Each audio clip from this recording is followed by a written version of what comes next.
let's jump into something else Norvell brought up at ACC meetings. We'll talk on two things. Jason Jenkins, Tennessee defensive line transfer.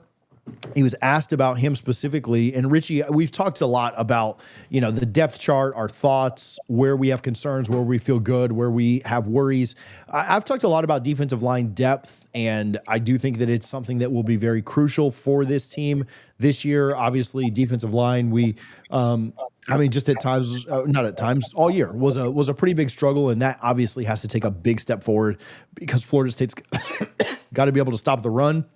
Feel better about the linebackers than we have in a while. Worry a little bit about the secondary, but I think that'll be a pretty good unit. But it all starts up front, and we know that having to take on, Bama's O-line, Miami's O-line, Florida's O-line, Clemson's O-line at some point this year, and then all the other teams you have to see as well.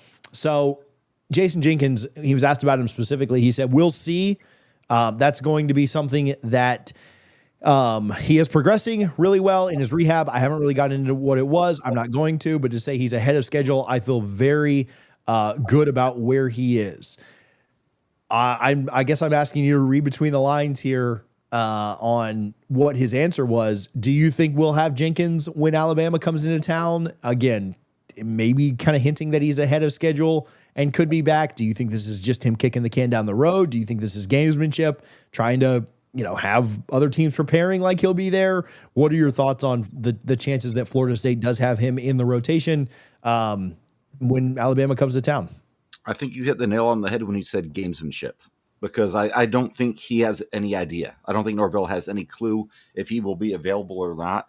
He was brought in and was expected to compete for a starting position. Obviously Alabama has tape on him. They play Tennessee every year. So I think it's just Norvell putting words out there to really make Alabama think about, okay, who are we preparing for? Who's going to start? Who's not? Now, granted, first game of the season, it doesn't matter a ton because you're preparing for every possible, whatever might happen when toe meets leather in game one. It's not like a player gets hurt 1 week and then 6 days later you're getting ready for the next game. And you're not sure who's going to play, who's not. But I do think, the comments sounded positive, which I appreciate because I would love to have him available. Even if he doesn't win a starting job, just having him available is a big deal, especially against a team like Alabama. You commented on their offensive line. They are a bunch of, road graders. That's all Alabama is every single year, even post-Saban era.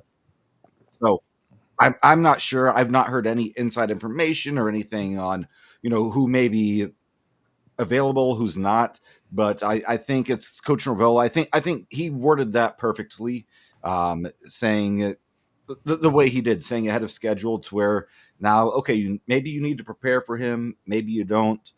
It's just one of those things in sports that coaches do. It's like Belichick always had Brady on the injury report listed as questionable, and they had to make a new rule in the NFL about the injury reports because of that.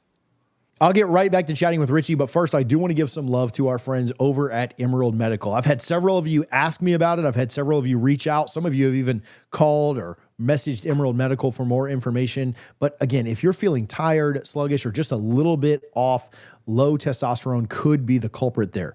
At Emerald Medical, they are there to help you reclaim your energy with hormone replacement therapy. You can use our code DFNS for a free consultation and to save money on your journey to feeling like you again. Their owner, Chris, is a huge FSU fan and grad. Just like many of you, Emerald Medical, they will offer personalized care that you can trust. You can call them at 772-307-9840, or you can go to emeraldhrt.com. That's emeraldhrt.com. Again, use code DFNS to get a free consultation and get back to feeling like the real you.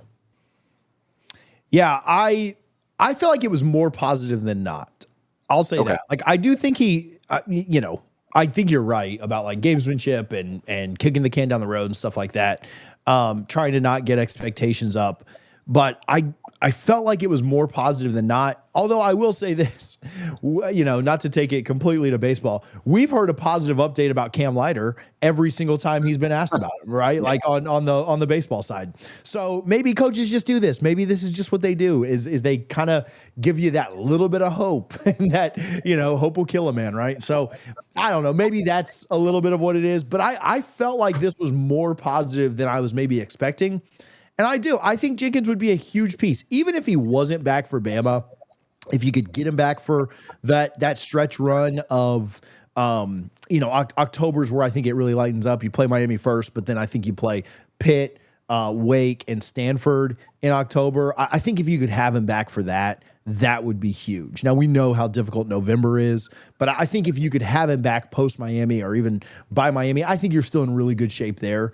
I think if he was going to be out for the year, they would have already said that. Like, that would surprise me if he doesn't play at all. But obviously the earlier you can get him back, and, certainly against those monster offensive lines of, Miami and Bama still got a good one, even though they were tough. They underperformed last year.